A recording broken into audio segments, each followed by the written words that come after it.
জনতা party all ইন্ডিয়ার party, পৃথিবীর সর্ববৃহত্তম রাজনৈতিক দল। তো এটা একটা অঙ্গরাজ্য, এখানে বিভিন্ন স্তরের প্রদেশ ভারতীয় জনতা পার্টি শুধু নয়, কেন্দ্রীয় নেতৃত্ব আসবেন যাবেন। আমাদের সাংগঠনিক কতগুলো কর্মসূচি এখন চলছে, বুথ সশক্তিকরণ, তারপর মণ্ডল পদাধিকারী চয়ন, বিভিন্ন পর্যায়ক্রমে চলেছে, জেলা সভাপতি হয়েছে। আর একটা রিভিউ মিটিং কতটা কি সাংগঠনিকভাবে আমরা এগোতে পেরেছি, লক্ষ্যমাত্রা আমাদের যেটা টার্গেট দিয়েছিল সেই বিষয়ের উপরে এসছেন। এবং তিনি আসাতে ভারতীয় জনতা পার্টির এই রাজ্যের কর্মী কার্যকর্তা নেতৃত্বরা সকলে উজ্জীবিত এবং নূতন উদ্যমে কাজের প্রতি তাদের একটা চিন্তাভাবনা বেড়েছে এবং ভালো কাজ করছে। আগামী 18 তারিখে আপনার প্রধানমন্ত্রী কলকাতায় একটি সভা করবেন, তার জন্য আপনাদের প্রস্তুতি সভা কেমন করা হচ্ছে? বিষয়টা হচ্ছে, প্রধানমন্ত্রী ইতিপূর্বে উত্তরবঙ্গে এসে গেছেন। আমাদের একটা জোন থাকে, জোন অনুসারে বিভিন্ন কেন্দ্রীয় নেতৃত্বরা, প্রধানমন্ত্রী, স্বরাষ্ট্রমন্ত্রী, অন্যান্য মন্ত্রী বা রাষ্ট্রীয় সভাপতি সকলেই আসে। এটা দক্ষিণবঙ্গের যে জোনটা রয়েছে, বিশেষ করে কলকাতা, হাওড়া, 24 পরগনা, মথুরাপুর, বসুরহাট, দক্ষিণ 24 পরগনা নিয়েই সভাটা হবে। এটা সারা পশ্চিমবঙ্গের ক্ষেত্রে নয়, যেমন উত্তরবঙ্গে শিলিগুড়িতে হয়েছিল, উত্তরবঙ্গ জোনের থেকে হয়েছিল। তা যা সাংগঠনিক আমাদের যা পরিস্থিতি আছে, তাতে উত্তরবঙ্গের যেমন লক্ষ লক্ষ লোকের উপস্থিতি হয়েছিল এবং পারাসাতে তিনি আসবেন শুনছি, এবং এখনো পর্যন্ত প্রদেশ ভারতীয় জনতা পার্টির থেকে সেই ধরনের কোনো মেসেজ আসেনি। দুর্গাপুরেও যাওয়ার কথা আছে, সেখানে মানুষের ঢল নামবে এবং কর্মী কার্যকর্তারা মুখিয়ে আছে প্রধানমন্ত্রীর মুখ থেকে এই রাজ্যের তোষণবাদের সরকারের যে দুর্নীতির পাহাড় তৈরি করেছেন, সেটার থেকে কী করে বাংলার মানুষ মুক্তি পায়, তার জন্য নিশ্চয়ই তিনি কোনো আমাদের সামনে বক্তব্য তুলে ধরবেন। ঠিক 21শে জুলাইয়ের আগেই আসছেন, 18 তারিখে কর্মীরা কতটা উজ্জীবিত হচ্ছে এই নিয়ে, কতটা মানে দাঙ্গা বা কোনো ঝামেলার সৃষ্টি হতে পারে কিনা বলে আশঙ্কা করছেন? না, পশ্চিমবঙ্গের দাঙ্গা বলে কিছু নেই। যা কিছু করছে তোষণবাদের সরকারের অমানবিক মুখ্যমন্ত্রী, অর্থাৎ 30% দুধেল গাইতে তিনি যেভাবে মদত দিয়ে চলেছেন, যার কারণে প্রতিনিয়ত প্রতিদিন কাঁথি থেকে কাকদ্বীপ সর্বত্রই এই লঙ্গি বাহিনী এবং জিহাদিদের দ্বারা হিন্দু সনাতনীরা আক্রান্ত। 6 এবং 7 এপ্রিল যেভাবে মুর্শিদাবাদে ধুলিয়ান এবং শামসেরগঞ্জের প্রায় 10,000 হিন্দু সনাতনীদের বাড়ি আর ভাঙচুর, লুটপাট, এবং মাত্র 5 দিনের একটা প্রসূতি মা তার বাচ্চাকে নিয়ে জলঙ্গি নদী পেরিয়ে মালদার বৈষ্ণবনগরে রাত 12:45 সময় আশ্রয় গ্রহণ করেছিল, তখন এই রাজ্যের এই দলদাস পুলিশ নীরব দর্শকের ভূমিকা পালন করেছিল। এবং ওখানকার যারা বিধায়করা আছে, তারা জনপ্রতিনিধি আছে, তারাও উস্কানিমূলক বক্তব্যের মধ্য দিয়ে ওয়াকফ বিলের সংশোধনীর যে বিষয়টাকে সামনে রেখে উত্তালভাবে সেখানকার হিন্দু সনাতনীদের উপর আক্রমণ হয়েছিল। সেদিন কিন্তু মমতা ব্যানার্জি 4 দিন নীরব দর্শকের ভূমিকা পালন ছিল। স্বাভাবিক কারণে আমরা দেখেছি কালীগঞ্জ বিধানসভার উপনির্বাচনে 109টি বুথ হিন্দু অধ্যুষিত, তার মধ্যে 108টি বুথে লিড হয়েছে, বাকি 119 100% অ্যাবসলিউটলি মাইনরিটি, বাকি 65টি বুথ আছে মিক্সি। হিন্দুরা জবাব দিয়ে দিয়েছে, পশ্চিমবঙ্গের হিন্দুরা জেগেছে, কাঁথি থেকে কাকদ্বীপ সর্বত্র হিন্দুরা জেগেছে। 26 সালে আমরা পরিবর্তন নয়, 26 সালে মমতা ব্যানার্জির বিসর্জন হবে এবং হিন্দু সনাতনী যারা আছে দিকে দিকে যেভাবে হিন্দু সনাতনীদের বর্বরচিত আক্রমণ হচ্ছে, যার ফলশ্রুতিতে গতকাল আমরা দেখলাম যে মুর্শিদাবাদ মালদার একটা জায়গায় সেখানেও জিহাদিরা একাধিক হিন্দুদের বাড়ি ঘর ভাঙচুর, শিব মন্দির ভাঙচুর করেছে এবং ভগবান রাম অবতারের যে ছবিগুলো টাঙানো ছিল, ফ্লেক্সগুলো ছিল, সেগুলোকেও ভেঙে দিয়েছে। পশ্চিমবঙ্গের মানুষ প্রস্তুত আছে, তৈরি আছে। তাহলে এবার বলছেন 2026-এ তৃণমূল কংগ্রেসের ভরাডুবি হবে? একদম। তৃণমূল কংগ্রেস দুধেল গাইদের ভোট পাওয়ার স্বার্থে যা তাদের উস্কানি দিয়েছিল, আজকে মার্চে তৃণমূল সর্বত্র, কাটোয়ার থেকে শুরু করে, বকটুই থেকে শুরু করে, তামান্নার থেকে শুরু করে, আনিসুর রহমান থেকে শুরু করে সর্বত্রই তৃণমূল মার্চে তৃণমূল। স্বাভাবিক কারণে এদের হাতে বোমা পিস্তল তুলে দিয়ে আজকে যেভাবে সাম্প্রদায়িকতার তাস খেলছে মমতা ব্যানার্জি, 26-এর বিসর্জন হবে এবং পুরীর থেকে জগন্নাথ দেব এসছেন, যথারীতি একে পূর্ব মেদিনীপুরের বিসর্জন হবে। যার জন্য স্বয়ং জগন্নাথ দেব পুরীতে অবস্থান করছে। শাসক দল বলছে বিরোধীরা সাম্প্রদায়িকতার রাজনীতি করে, তৃণমূল কংগ্রেস করে না। তো সেখান থেকে দাঁড়িয়ে বিরোধী দলনেতা হিন্দু হিন্দু ভাই ভাই বলে যে স্লোগানটি তুলেছিলেন, তারই সমপেক্ষিক বলতে পারি শ্রমিক ভট্টাচার্য নতুন সভাপতি হওয়ার পর উনি মা কালীকেও লাগবেন বলেছেন, এবং হিন্দু মুসলিম ভাই ভাই এটা উনি আবার নতুন করে তুলেছেন। সেখানে দাঁড়িয়ে কি বলবেন? বিষয়টা হচ্ছে আমাদের এজেন্ডা। এই রাজ্যের মমতা ব্যানার্জি 2011 সালের ক্ষমতায় যার পরে প্রথম তার কাজ হলো সে হচ্ছে ইমাম এবং মুয়াজ্জিনদের ভাতা দেয়া শুরু করলো। লক্ষ লক্ষ পুরোহিতরা আছে যাদের বংশ পরম্পরায় বিভিন্ন মঠ মন্দিরে তারা পূজা অর্চনা করে। তো সাম্প্রদায়িকতার বীজ তো মমতা ব্যানার্জি বপন করেছে। আজকে ওবিসি 183টা কোটা তৈরি করে, মুসলিমদের ওবিসি তৈরি করে আজকে সর্বত্র চাকরির ব্যবস্থা করেছে। স্বাভাবিক কারণে সাম্প্রদায়িকতার উস্কানি সব কিছু তিনি করেছে। মহরমের দিন বিসর্জন দেওয়া যাবে না, এটা মমতা ব্যানার্জি তৈরি করেছেন। আজকে ধর্মতলায় দাঁড়িয়ে তৃণমূল কংগ্রেসের সুবোধ সরকার, সিপিএমের আজকে বিকাশ রঞ্জন ভট্টাচার্যেরা গোমাংস ভক্ষণ করছেন, সেখানে শুয়োরের মাংসটা নেই। সাম্প্রদায়িকের বীজ কারা বপন করছে? আজকে পশ্চিমবঙ্গের কমিউনিস্টরা প্যালেস্তাইনের পর যখন ইসরায়েলের আঘাত হচ্ছে সঙ্গে সঙ্গে তারা রাজপথে তারা মিছিল করছে। কিন্তু বাংলাদেশে ইউনিসের নেতৃত্বে যেভাবে হাজারো হাজারো লক্ষ লক্ষ হিন্দু সনাতনীদের উপর অত্যাচার, ধর্ষণ, বাড়িঘর লুট এবং সম্পত্তি লুট করছে, তখন এই রাজ্যের বামপন্থীরা রাস্তায় নামেনি। আমেরিকা যখন ইরানের উপর বোমা মারছে, কমিউনিস্ট পার্টি মার্ক্সবাদীর নেতৃত্বরা রাস্তায় নামছে।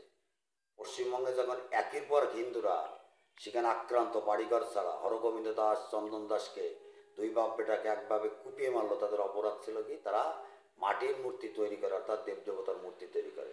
বামফ্রন্ট রাস্তায় নামেনি। আবার তামান্না অত্যন্ত বেদনাদায়ক, একটা ছোট্ট বাচ্চা মেয়ে, আমাদের ঘরের সন্তান, তাকে যেভাবে হত্যা করা হয়েছে আমরা ব্যথিত এবং আমাদের সকলে সেখানে গিয়েছিল। আজকে সেই সময় সিপিএম পথে নেমেছে, কিন্তু হরগোবিন্দ দাস, চন্দন দাসের যখন মৃত্যু হলো তখন কিন্তু বামফ্রন্টেরই লোক রাস্তায় নামে। এটাই তো দ্বিচারিতা। মমতা ব্যানার্জি, তামান্না মারা যাওয়ার সঙ্গে সঙ্গে মমতা ব্যানার্জির একদম চরম অ্যাকশন শুরু হলো, কিন্তু চলঙ্গিতে যখন হরগোবিন্দ দাস, চন্দন দাস মারা গেল, মমতা ব্যানার্জি নীরব দর্শকের ভূমিকা পালন করল। কসবা ল কলেজে যখন একজন ছাত্রী যখন ধর্ষিতা হলেন, তখন তৃণমূলের কোনো মন্ত্রী বলছে এটা ছোট ঘটনা, বলছেন আজকে। ওইটা তো মমতা ব্যানার্জির কথা। মমতা ব্যানার্জি যা বলবে তৃণমূল তাই করবে, limited company. Mamata Banerjee park স্ট্রিটের ক্ষমতায় যাওয়ার পর প্রথমে বলেছিল ছোট ঘটনা। যখন হাসখালিতে আমার বিধানসভার পাশে যখন তৃণমূল কংগ্রেসের উপপ্রধানের ছেলে একটা 17 বছরের নাবালিকা মেয়েকে তাকে গ্যাংরেপ করা হয়, গ্যাংরেপ করার পরে সে সময় মমতা ব্যানার্জি বলেছিল লাভ অ্যাফেয়ার্স। স্বাভাবিক কারণে মমতা ব্যানার্জির মুখ থেকে যখন এই রাজ্যের নারীরা সুরক্ষিত নয়, ল কলেজের আজকে মনোজিতের নেতৃত্বে দীর্ঘকাল ধরে চলছে, এটা মমতা ব্যানার্জি জানে না? অভিষেক বন্দ্যোপাধ্যায় জানে না? ওখানকার এমএলএ অশোকদেব জানে না? চন্দ্রিমা ভট্টাচার্য জানে না? আজকে মমতা ব্যানার্জি প্রত্যেকটা ঘটনার ক্ষেত্রে বলছে ছোট্ট ঘটনা, কোথাও লাভ অ্যাফেয়ার্স, কোথাও প্রেগনেন্সি ছিল, ইত্যাদি ইত্যাদি বলে বাংলার মেয়েদের কাছ থেকে ভোট নেয়, বাংলার মেয়েকে চায়। এবার বুঝিয়ে দেবে। এরপরে দেখা যায় যখন বিরোধী দলনেতা থেকে প্রাক্তন সভাপতি অর্থাৎ সুকান্ত মজুমদার যখন রাজপথে যখন আন্দোলনে নামেন, তখন দেখা যায় যে তাদেরকে অ্যারেস্ট করে নিয়ে যাওয়া হয়, তাদের গণতন্ত্রকে আটকানোর চেষ্টা হচ্ছে। আপনি কি বলবেন আজকে? গণতন্ত্র আছে এই রাজ্যের। গণতন্ত্রের চতুর্থ স্তম্ভ হচ্ছে সংবাদ মাধ্যম। আপনারা কি সুনিশ্চিত আছেন নিরাপত্তা আপনাদের আছে? একাধিক সাংবাদিকদের উপর, সাংবাদিকদের ক্যামেরার থেকে শুরু করে সাংবাদিকদের উপর যে আঘাত আনছে এই রাজ্যের তোষণবাদের সরকার, আজকে আপনারা সুরক্ষিত নয়, পশ্চিমবঙ্গের বিরোধী রাজনৈতিক দল সুরক্ষিত নয়। এটা আপনি ভাবতে পারেন যে আজকে বিধানসভা বিরোধীদের জন্য, সেই বিধানসভায় leader of opposition Suvendu Adhikari, chief whip Shankar Ghosh সমেত একাধিক বিধায়কদের বারংবার বিধানসভা থেকে মার্শাল দিয়ে বের করে দেওয়া হচ্ছে। 9 মাস শুভেন্দু অধিকারী বিধানসভার বাইরে। এই বিধানসভায় কোনো টেলিকাস্ট হয় না, লাইভ হয় না। ভারতবর্ষের সমস্ত রাজ্যের বিধানসভাগুলোতে লাইভ হয়। আমি বিধানসভার বিধায়ক, আমি আমার এই বিধানসভার জন্য মানুষের জন্য আমি যে বিধানসভায় দাবি রাখছি শাসক দলের কাছে, কেউ জানতে পারছে না। স্বাভাবিক কারণে পশ্চিমবঙ্গের গণতন্ত্র সম্পূর্ণভাবে বিপন্ন। তাই আজকে পুলিশ টেবিলের তলায় পালাচ্ছে, পুলিশ গুলি খাচ্ছে। অনুব্রত মণ্ডলের মতন একজন দাগি আসামি, জেলখাটা আসামি, তিহার জেলের থেকে তিনি কিছুদিন আগে ফিরেছেন। গরু, কয়লা চুরি, সমস্ত দুর্নীতির সঙ্গে যে যুক্ত, সে বোলপুরের আইসিকে তার মা এবং তার স্ত্রীকে যে কর্দর্য ভাষায়, অশ্লীল ভাষায় যে ধরনের গালিগালাজ করেছে, রাত 10টার পরে আজকে অনুব্রত মণ্ডল অ্যারেস্ট হয় না, বোলপুর আইসি যিনি আছে তার ডিমোশন হয়। এই তো পশ্চিমবঙ্গে, এই তো মমতা ব্যানার্জি। আর আপনারা বলছেন শ্রমিক ভট্টাচার্য, বিজেপির ঘোষিত নীতি, শ্যামাপ্রসাদ মুখোপাধ্যায় 1946-47 সালের 20 জুন পশ্চিমবঙ্গ প্রতিষ্ঠিত হয়েছিল। তো আজকের বিধানসভা তৎকালীন সময়ের আইনসভা, সোহরাবুদ্দি তখনকার সময় মুখ্যমন্ত্রী ছিল, জ্যোতি বসু বিধায়ক ছিল এবং লিডার অফ অপোজিশন ছিল। 1947-এর 20 জুন যখন শ্যামাপ্রসাদ মুখোপাধ্যায়ের নেতৃত্বে পশ্চিমবঙ্গ ভারতবর্ষের মধ্যে থাকবে না, ভারতবর্ষের বাইরে যাবে, সেইটা নিয়ে যখন ভোটাভুটি হচ্ছিল শ্যামাপ্রসাদ মুখোপাধ্যায়ের নেতৃত্বে, তখন জ্যোতি বসু ভোট দিয়েছিল, এনসি চ্যাটার্জি ভোট দিয়েছিল, কৃষ্ণনগরের রানীমা ভোট দিয়েছিল, রাখাল দাস বন্দ্যোপাধ্যায় ভোট দিয়েছিল, অর্থাৎ সমস্ত হিন্দু বিধায়করা ভোট দিয়েছিল। তাই আমরা এই পশ্চিমবঙ্গে আজকে ভারতবর্ষের মধ্যে থাকতে পেরেছি। 50-21 ভোটে জয়লাভ করেছিল, তার নৈপথ্য ছিল শ্যামাপ্রসাদ মুখার্জি। আজকে পশ্চিমবঙ্গের স্রষ্টা 20 জুন শ্যামাপ্রসাদ মুখার্জির জন্মদিবস 6 এপ্রিল। 2001 সালে জন্মগ্রহণ করেছিল, তার দিনটি পালন হয় না, বিধানসভায় পালন হয় না। আমরা তো সেই রাজ্যে আছি। আর পশ্চিমবঙ্গের যিনি স্রষ্টা, পশ্চিমবঙ্গ দিবস পালনটা হয় 1 বৈশাখ, যেটা তো আমাদের সকলের কাছে একটা খুশির। শ্রমিক ভট্টাচার্য 1975 সাল থেকে সঙ্গ করে। 1980 সালের 6 এপ্রিল যখন ভারতীয় জনতা পার্টি প্রতিষ্ঠিত হয় দিল্লির ফিরোজ শাহ কোটলা ময়দানে, শ্রমিক ভট্টাচার্য তখন থেকে বিজেপিতে অংশগ্রহণ করে। তিনটে রাজ্য সভাপতির আন্ডারে তিনি সাধারণ সম্পাদক এবং 2014 সালের বসিরহাটের উপনির্বাচনে তিনি বিধায়ক, পশ্চিমবঙ্গের প্রধান মুখ্য প্রবক্তা এবং রাজ্যসভার সাংসদ। শ্রমিকদের এসে সকলকে নিয়েই চলবে, নতুন পুরান সকলকে নিয়ে চলবে। দলের স্ট্যান্ড আমাদের ছিল, শ্যামাপ্রসাদ মুখার্জি বলেছিল যে কাশ্মীর থেকে 370 উইথড্র করতে হবে, মোদিজি করে দেখিয়েছেন, 35-এর উইথড্র হয়েছে। এক দেশ দুই পতাকা থাকবে না, সেটাই মোদিজি করে দিয়েছেন। স্বাভাবিক কারণে তাহলে প্রাক্তন সভাপতি অর্থাৎ দিলীপ ঘোষকে সেখানে আমন্ত্রণ জানানো হলো না, এটাকে নিয়ে তো আমরা শাসক দল এটা কটাক্ষ করছে। শাসক দল শুনুন, ভারতীয় জনতা পার্টি এমন একটা রাজনৈতিক দল, পরিবারতান্ত্রিক দল না। মোদির উত্তরসূরি কেউ নেই। অটল বিহারী বাজপেয়ী প্রধানমন্ত্রী ছিল, তার উত্তরসূরি কেউ নেই। এটা তৃণমূল, সপা, বিএসপি এদের পরিবারতান্ত্রিক দল। আজকে দিলীপ ঘোষ আমাদের সম্মানীয় নেতা। তিনি রাজ্যের সভাপতি ছিলেন 15 থেকে 21। তিনি সভাপতি ছিলেন, কেন্দ্রীয় ভাইস প্রেসিডেন্ট ছিলেন, সাংসদ ছিলেন, খড়গপুরের বিধায়ক ছিলেন। নিশ্চয়ই পশ্চিমবঙ্গের রাজনীতিতে তার একটা গুরুত্বপূর্ণ অবদান রয়েছে। কিন্তু তারপরে কেন তার হাতে ডুগডুগি দেখা গেল? এটাই তো স্বাভাবিক, রাজনীতি সাপলুডুর খেলা। আজকে দিলীপ ঘোষ যখন পশ্চিমবঙ্গের হাজারো সনাতনীদের এই জেহাদিরা, লুঙ্গি বাহিনীরা যেভাবে অত্যাচার অবিচার করছে, শামশেরগঞ্জ ধুলিয়ানে যখন বাড়িঘর আক্রান্ত হচ্ছে, তখন দিলীপ ঘোষ তিনি চলে গেছেন জগন্নাথ দেবের দর্শন করতে। মমতা ব্যানার্জি গাড়ির থেকে নামিয়ে নিয়ে তাকে সুন্দর পাশে বসে কথা বলছেন। পশ্চিমবঙ্গের লক্ষ লক্ষ বিজেপির কার্যকর্তাদের মনে আঘাত, দুঃখ, পরিতাপ যে দিলীপ ঘোষ আমাদের নেতা, আমরা মার খেয়ে মরছি, বাড়ি ছাড়া ঘর ছাড়া, আর দিলীপ ঘোষ চলে গেছেন দীঘার জগন্নাথ মন্দিরের উদ্ঘাটনে। এই মানুষের আবেগ। ব্যক্তিকেন্দ্রিক আমাদের দল নয়। আমাদের দলের নেশন হচ্ছে ফার্স্ট দেশ, তারপর হচ্ছে দল, তারপর হচ্ছে নেতা। দেশ থাকলে দল থাকবে, দল থাকলে নেতা থাকবে। যদি 21শে জুলাই যদি দিলীপ ঘোষ যদি তৃণমূলের ব্যানারে চলে যায়, তাহলে ভারতীয় জনতা পার্টির কিচ্ছু হবে না। আজকে আমিও অসীম বিশ্বাস বিধায়ক আছি, আমি আগামীকাল তৃণমূল কংগ্রেসে যদি মার্চ করি, আমার সঙ্গে আমার পরিবারের, আমার স্ত্রী, ছেলে মেয়ে কেউ আমার সঙ্গে তৃণমূল কংগ্রেসে যোগদান করবে। তাহলে মোদিজি যখন এত কিছু করছে, বাংলার জন্য এত কিছু করছে, স্বরাষ্ট্রমন্ত্রী যখন এত কিছু করছে, ঠিক 2026 এটাকে কেন বিজেপি ভাঙন দেখা যাচ্ছে? তারা কোনো ভাঙন নেই, সুযোগ দিচ্ছে। বিজেপিতে ভাঙন নেই।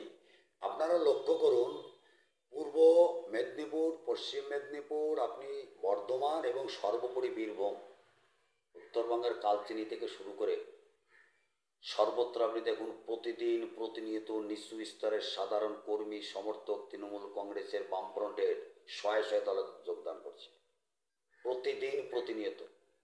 আমাদের দল আর সেই ভুলটা করবে না। 2021-এর যে ভুলটা হয়েছিল, যখন তখন তৃণমূল কংগ্রেস থেকে এসে তাকে প্রার্থী করেছিল, এবার দলের চিন্তাভাবনা সম্পূর্ণ আলাদা, তার প্রমাণ আপনারা দেখতে পাচ্ছেন। তাহলে জন বার্লা কেন চলে গেল আপনার 26-এ নাকি জলবাল্লা চলে গিয়েছে। আপনি দেখবেন জলবাল্লা বিরোধিতা করেছিল, মাদারিহাট বিধানসভার উপনির্বাচনে দাঁড়ানোর কথা ভেবেছিল এবং লোকসভায় দাঁড়ানোর কথা ভেবেছিল। জলবাল্লার কোনো জনভিত্তি নেই। জলবাল্লা বিজেপি তৈরি করেনি।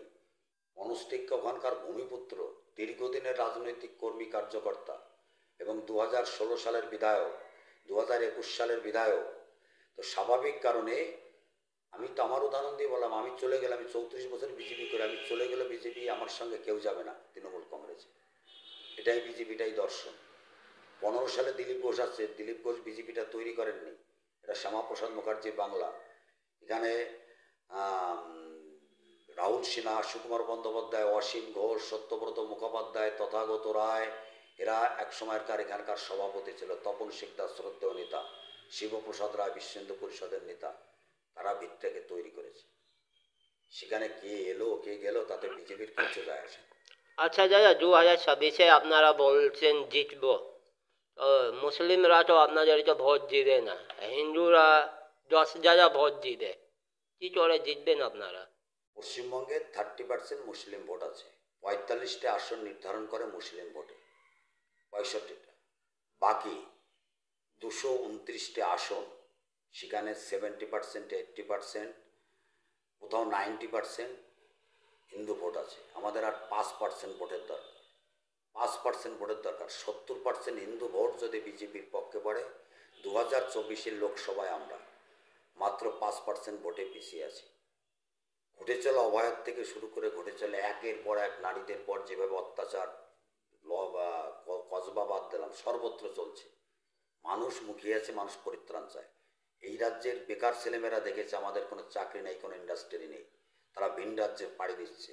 45 লক্ষের অধিক আজকে সেখানে পরিযায়ী শ্রমিক। 1,77,000 রোহিঙ্গাদের এনে আজকে কলকাতা বিভিন্ন জায়গায় পশ্চিমবঙ্গের জনবিন্যাস ঘটিয়ে আজকে পশ্চিমবঙ্গের ভারসাম্য নষ্ট করছে। হিন্দুরা জেগেছে, সনাতনীরা জেগেছে। মমতা ব্যানার্জির কোনো নিস্তার নেই। 2026-এ মমতার বিসর্জন হবে। বিজেপির নেতৃত্বে রাষ্ট্রবাদী দেশপ্রেমিক রাজনৈতিক দল পশ্চিমবঙ্গের ক্ষমতায় আসবে, এটা নিয়ে কোনো দ্বিমত নেই। যদি তাই হয় তাহলে চাকরি দেওয়ার কথা তো কেন্দ্রীয় সরকারেরও ছিল। মোদি যখন এসেছিলেন তখন প্রতিশ্রুতি দিয়ে গেছিলেন কালাধন আনবেন, চাকরি দেবেন, বেকার যুবকের চাকরি দেবেন। তাহলে কি হলো সেটা? আজকে মোদিজির নেতৃত্বে পৃথিবীর মধ্যে অর্থনীতিতে ভারত 4র্থ স্থানে আছে। তিনি কথা দিয়েছিলেন সামরিক শক্তিতে পৃথিবীর সমস্ত রাষ্ট্রকে টেক্কা দিচ্ছে। সদ্য পহেলগাঁ ঘটে যাওয়া সিন্দুর অপারেশন দেখিয়ে দিয়েছে পাকিস্তানের অভ্যন্তরে 100 কিলোমিটার ঢুকে পাকিস্তানের নর্থ ইস্ট জঙ্গি ঘাঁটিকে গুড়িয়ে দিয়েছে। আজকে মোদিজিকে বিশ্বগুরু হিসাবে বিভিন্ন রাষ্ট্রনায়করা, শক্তিশালী রাষ্ট্রনায়করা মোদির কাছে চাচ্ছে। আজকে ভারতের অর্থনীতি, ভারতের ইনফ্রাস্ট্রাকচার, ভারতের সামরিক দিক দিয়ে ভারতবর্ষ আজকে কোথায় আছে, কোথায় দাঁড়িয়েছে? আবার রেল যোগাযোগ, সড়ক যোগাযোগ, আপনারা বলুন তো, আপনারা সড়কপথ উত্তরবঙ্গ থেকে আজকে বারাসাত পর্যন্ত যে ন্যাশনাল হাইওয়েগুলো আজকে অভূত পরিবর্তন করেছে। বন্দে ভারত আজকে বড় বড় স্টেশনে ঢুকেছে। আজকে শিয়ালদার থেকে এনজিপি সেখানে নতুন করে ট্রেন চালু করেছে। রেলের আজকে অভূতপূর্ব সাফল্য সারা ভারতবর্ষকে আজকে পৃথিবী সমীহ করছে। সিন্ধু জলশক্তি বন্ধ করে দিয়েছে। কিছু করতে পেরেছে পাকিস্তান? বাংলাদেশের স্থলবন্দরে ইউনিসির নেতৃত্বে যেভাবে হিন্দুদের উপর অত্যাচার হচ্ছে তার অ্যাকশনটা নিয়েছে। এইটাই তো বিজেপি, এইটাই তো মোদি। দেশ আজকে আত্মনির্ভরশীল বিকশিত ভারতবর্ষ। জনধন অ্যাকাউন্টের মাধ্যমে আজকে ইউপিআই লেনদেন সারা পৃথিবীকে আজকে ছাপ ফেলে দিয়েছে। 85 কোটি 80 কোটি মানুষকে গরিব কল্যাণ যোজনার মাধ্যমে মাথা প্রতি 5 কিলো চালের ব্যবস্থা করেছে। আর কি চাই? আচ্ছা দাদা, এই অঞ্চলে রানাঘাট অঞ্চলে আপনারা কীভাবে মোদিজিকে হাতটা শক্ত করছেন, কীভাবে আপনারা আপনারা এই জিতে রানাঘাট লোকসভা বিজেপির উর্বর জমি। এখানে স্বয়ং মমতা ব্যানার্জি এসেও যদি এখানে প্রার্থী হন, শুভেন্দু অধিকারী 1956 ভোটে হারিয়েছিল। অভিজিৎ গাঙ্গুলি লোকসভায় ওই সিটে, নন্দীগ্রাম সিটে 8,222। আর রানাঘাট উত্তর পূর্ব বিধানসভায় স্বয়ং মমতা ব্যানার্জি যদি এখানে এসে প্রার্থী হন, সব বুথে প্রার্থী হন, জামানত বাজেয়াপ্ত হবে। রানাঘাট লোকসভা, বনগাঁ লোকসভা বিজেপির উর্বর জমি। এই জমিতে তৃণমূল কংগ্রেসের কোনো জায়গা নেই।